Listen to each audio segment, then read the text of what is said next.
And good afternoon and welcome to another episode of the Engagement Tree with myself, Ben Drew, founder of the Strive Group. And today we're very, very pleased to be able to welcome Karen Black, Chief Executive Off the Record in Bristol. Karen started there back in 2015 as Operations Director and now sits proudly as Chief Executive and is making a real difference to the youth of Bristol and surrounding regions. And it's a pleasure to have you on. Welcome, Karen. Thanks for asking me.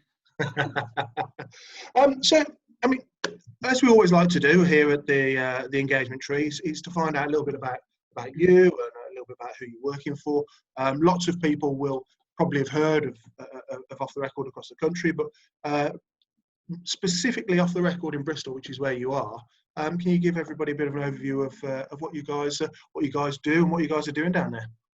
Yeah. So we are in our 55th year of operations, actually this year, and we're a young people's mental health and social movement, and we cover. I mean, our direct delivery works across Bristol and South Gloucestershire, but I suppose we kind of, we have influence around kind of national agendas, and we feed back in. But we offer direct support to young people aged 11 to 25, and that ranges from kind of health promotion and kind of whole population health, preventative work. So we've got a very established program called Resilience Lab, which works with young people around kind of anger, sleeping, emotions, eating, and how all of those influence our day to day.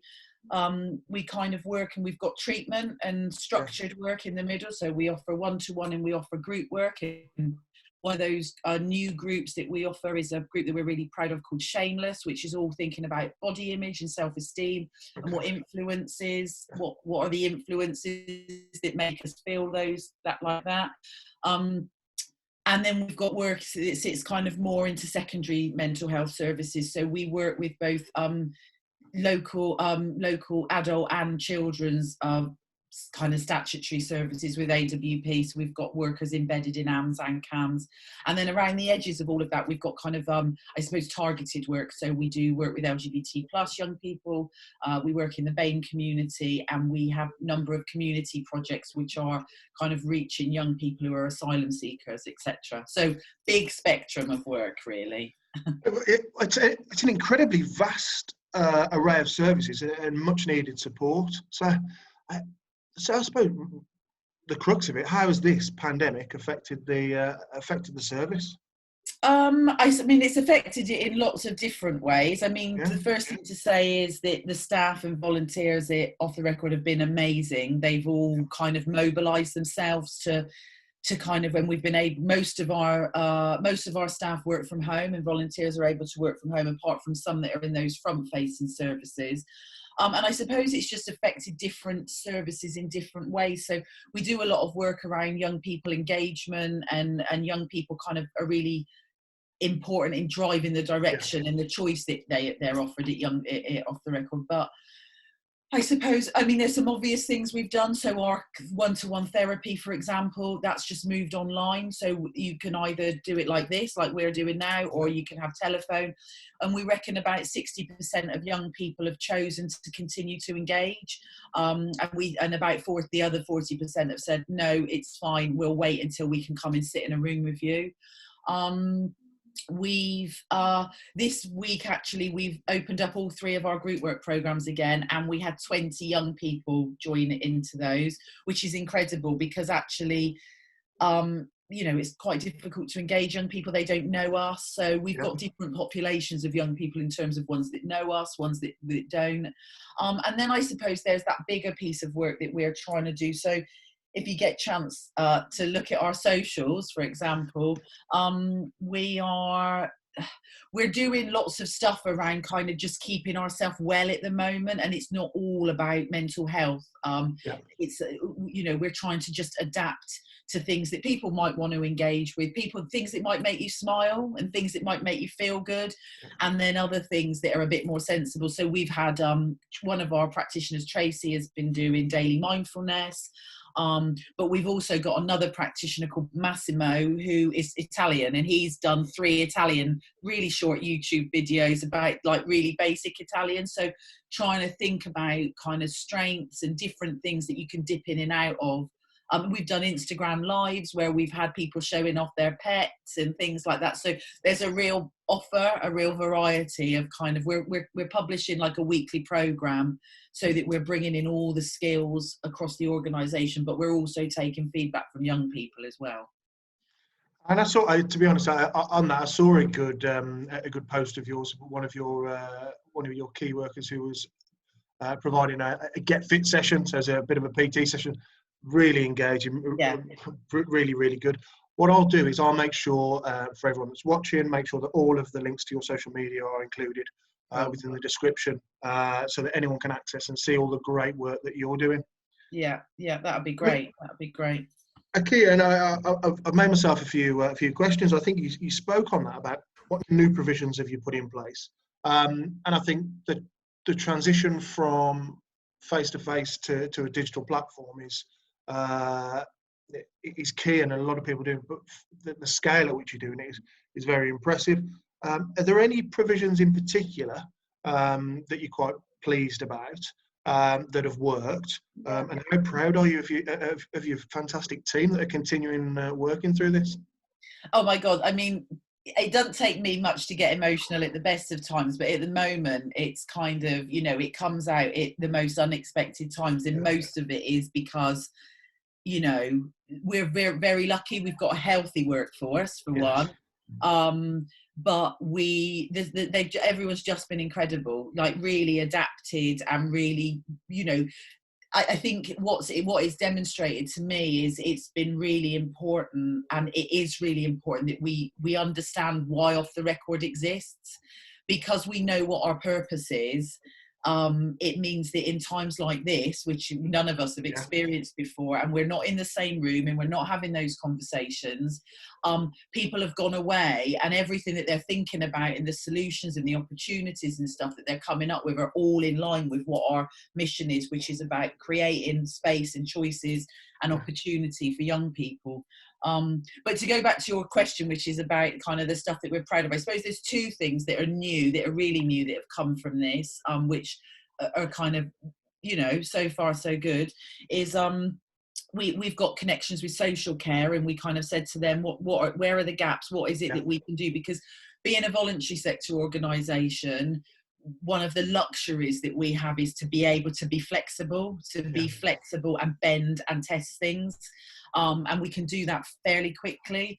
And what social care we're saying is that young people will be isolated. They'll be kind of, you know, they're often living in not in their own homes, in whatever. So what we've done is we've got a group of peer navigators who are young volunteers who work and support the work that Off the Record does, and they're crucial to all of our delivery, actually.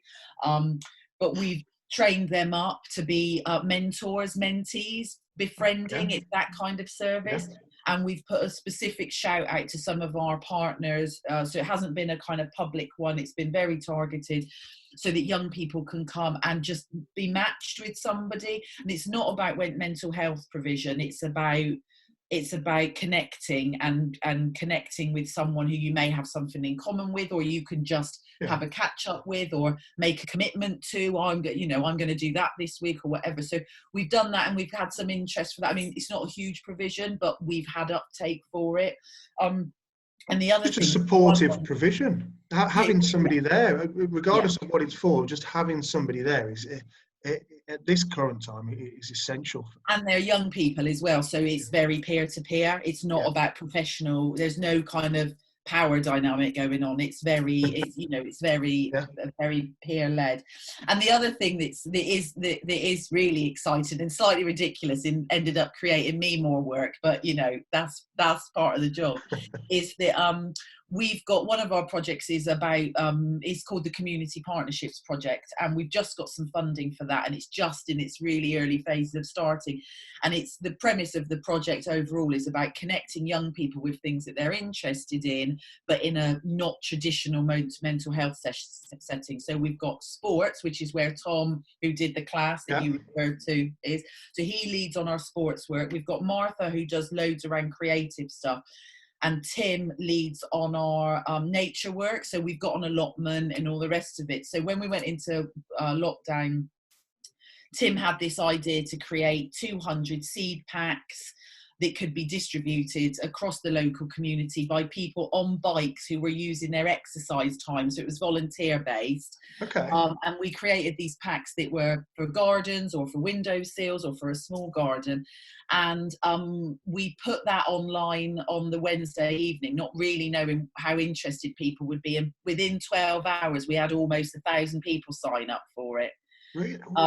So that's been really incredible. Why it's created me more work is because I now need to, because of the type of organisation we are, we really want to get those extra 800 kits made. Yes. Money is tight, so we have to be thoughtful about that.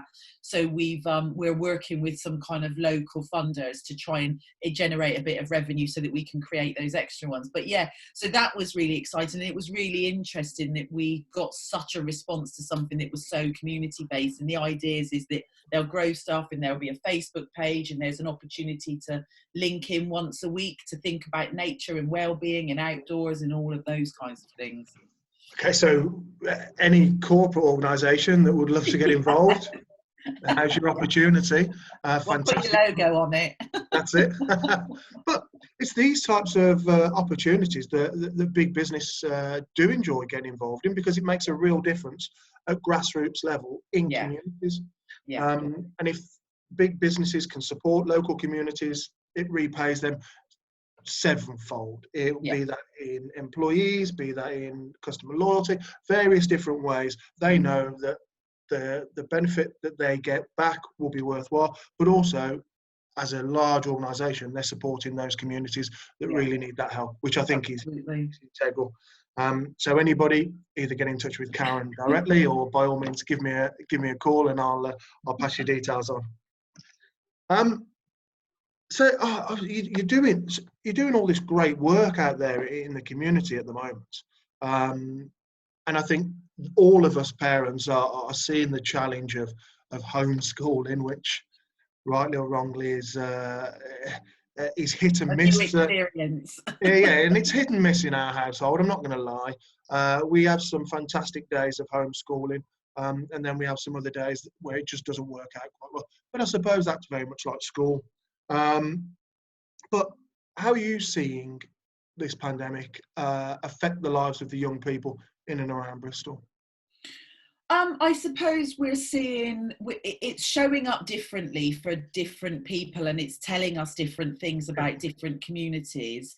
In terms of where Off the Record sits, it's important to understand that, because we don't work with young people in crisis. That's not our general day-to-day business.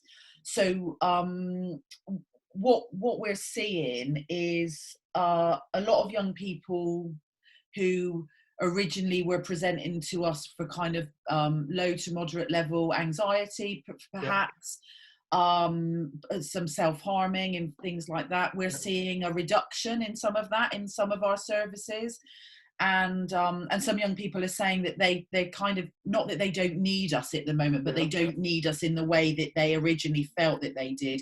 And a lot of young people are kind of putting that down to school, and the kind of pressures of school, the relationships that come with school, and all of those things. So we're seeing that.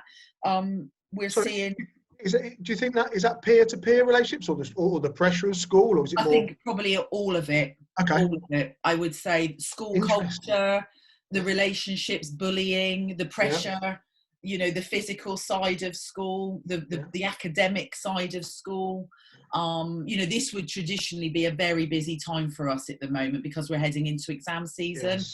So we're not. So a lot of the things that would normally be causing young people pressure have kind of been removed.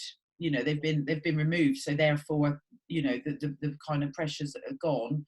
But obviously the flip side of that is we are seeing some young people who are incredibly lonely and incredibly isolated. We're seeing young people from our LGBT community, for example, who we're struggling to engage the younger group there, the younger young people, and we're not sure what that's about. We don't know whether that's about young people don't have a safe space to be able to connect, you know, because even though everything's moved online, you still don't want your mum hearing what you're chatting about, maybe who's in the next room or whatever. So we're trying to always find different ways to kind of connect, and in spaces, particularly probably for our LGBT young people, they're really missing the peer-to-peer support that they get, because that space is created, obviously as professionals we are there, but actually the space is entirely about the relationships that you have with each other. And then I suppose we're also noticing, on the flip side of the school thing, we're also noticing for some of our more vulnerable populations how important school is, in the sense of, you know, they feed young people, they keep them connected via the access to the internet, you know. So I know that mine struggles massively being out of routine. It's something as simple as that, and not being able to ensure that she maintains that routine, really, because I'm working, her mom's working. School offers a very, very important position within the development of young people, doesn't it? Yeah. So we're seeing lots of things. Not everything is negative, but certainly not everything is good. I think what I am confident of, as someone who works in the mental health field, is the peak that we are seeing in the kind of coronavirus pandemic is yet to arrive in the mental health field. So I think there are certain services that have seen a big spike in kind of access point, and a lot of that is kind of services that are traditionally online or telephone services anyway. But for us locally, and for CAMHS locally, for example, we've seen a real drop in referrals. And for some young people, that might mean that they'll never come into services, because they may look for other solutions. But we're kind of predicting probably between a 30 to 40% spike in referrals and in access once we kind of get back to whatever normal might be. So actually the phased return to life might help us a little bit, because I think once things start happening as they previously would, that's when we'll start seeing the need for our service again. Well, let's hope that the good that this is doing for young people in and around your area lasts, and hopefully we don't see that spike. Unfortunately, I think you're quite right. I think whenever we come out of this, and at whatever speed or however that looks, and I think an awful lot of people are anxious because they just don't know, and they don't have that control, or they don't know what's coming. So being able to adapt themselves. And I suppose in the longer term, that it's not just what we're experiencing at the moment. You know, young people may have experienced bereavement. There is likely to have been huge financial pressures placed on families. Mental health issues of their parents and carers may be coming out because of their own anxieties about the situation. Young carers, you know, there are the knock-on effects around our kind of emotional and mental health and well-being. You know, people are really talking about that, and that's great. But actually, as a service provider, also in the voluntary sector, where we know the hit is going to be huge in terms of, you know, income and donations and all of those things, but the capacity is going to, you know, triple. We need to move into a planning phase quite quickly, I think. And you've just come out of a very reactive stage, and now I suppose have you started to kind of calm down, and now you're into that planning? Now you are into that planning stage and foreseeing what's going to happen next. Yeah, I think probably we're, you know, what are we now? Week 6, something I like think we're that. entering week 7. Are we? I mean, you know, who knows? Yeah. So I think, yeah, I think probably the last 2 or I suppose coming back after Easter, it's felt that everyone's kind of found what their new rhythm is, and we've got a bit of a short-term focus, but yeah, I think most of my conversations are about, okay, so there are practical ones, which are like, how do we make the office functional again, and how do we Yes. start engaging with young people, and who do we prioritize, and blah blah blah. There's that stuff, but then there's the other things, which are, well, you know, we almost need a medium term plan. So what do we need to try and put in place to predict what the spike might be? And I suppose when we're looking at workforce planning, and when we're looking at funding applications, which we've put a few in recently, most of it is about kind of thinking about, you know, September, October onwards, really, when we, you know, and how can we build on what we're already, but then we've got to think about what does that do to our management structure. So, you know, everything has a knock on, really. And it's almost trying to foresee what's going to be needed in 4, 5, 6 months time, which is incredibly, I mean, you sit within an incredibly responsible position. There's an awful lot of people who look to you for leadership and guidance, and not only your team, but also the people who your team supports. It's an incredible job that you do. How do you, within all of this and within all of that responsibility, how do you maintain your own self-care at this time, which is very important? Without you, people would struggle. I know that you would never probably say that, but I think your team would definitely say that. So how do you ensure that you're looking after yourself during this time? Well, how do I look after myself? Well, I mean, I've got great friends and family around me, and my kids are older. My kids are, well, I say older, they're 11 and 14, but they don't need, you know, I don't need to be glued to them, you know, every minute. So that's a stress reliever. I mean, I've already said about how amazing the staff and volunteers are at Off the Record, which make my life easier, because there's a lot of trust that goes on at Off the Record. I hope that people trust me, and I certainly trust what they're doing.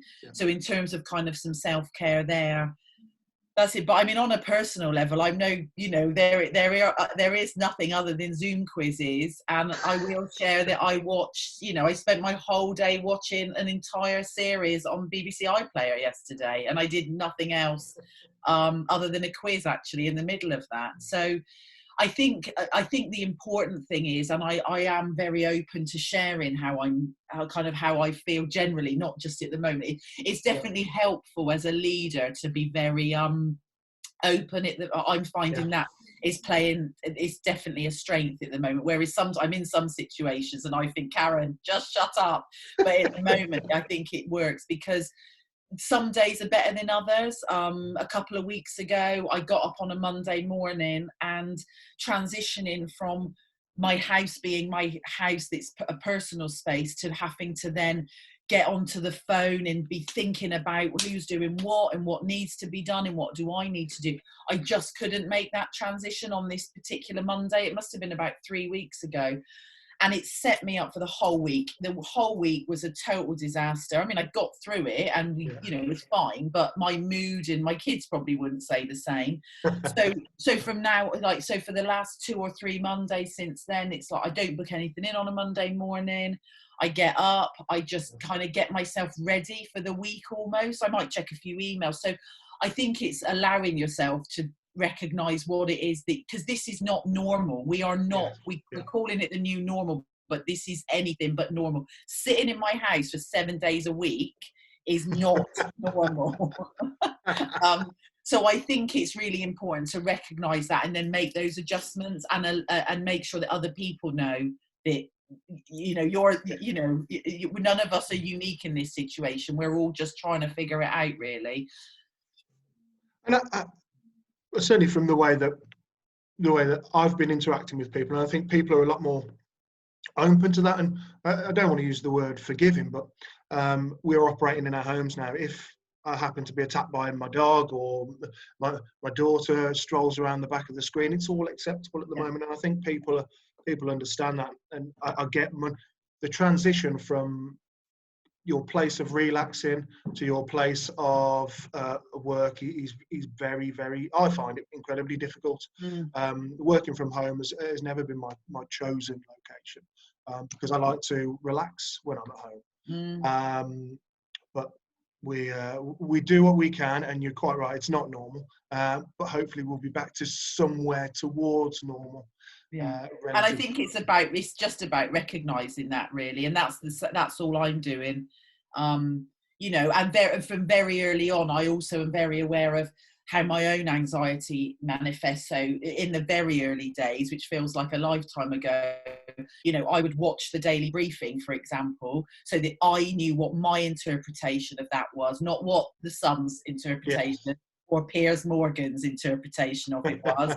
It's like, I have heard this is what, whether I believe it or not is up to me, but I've heard this, and I don't need to read the 15,000 iterations that the media will then come up with. So, you know, I think it is really important that you kind of find the thing that you need and not get lost in a media wormhole that takes you on this hideous journey, actually.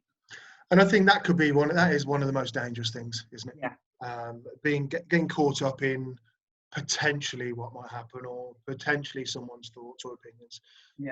Get the information, understand that yourself. Karen, I think that brings us to a nice close. Thank you for joining us today on the Engagement Tree. If people would like to see more interviews, connect more with Karen from Off the Record, subscribe to the video, make some comments, and get the details for Karen. Please check out the great work that Off the Record in Bristol are doing.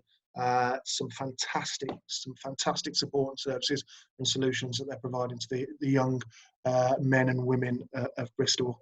I suppose that just leaves me to say thank you very much, and I hope that these 7 days at home include many more quizzes, successful quizzes, and probably a couple of box sets. Yeah, I would definitely a few box sets. Thank you very much. Thank you. See you next time on the Engagement Tree. Thank you.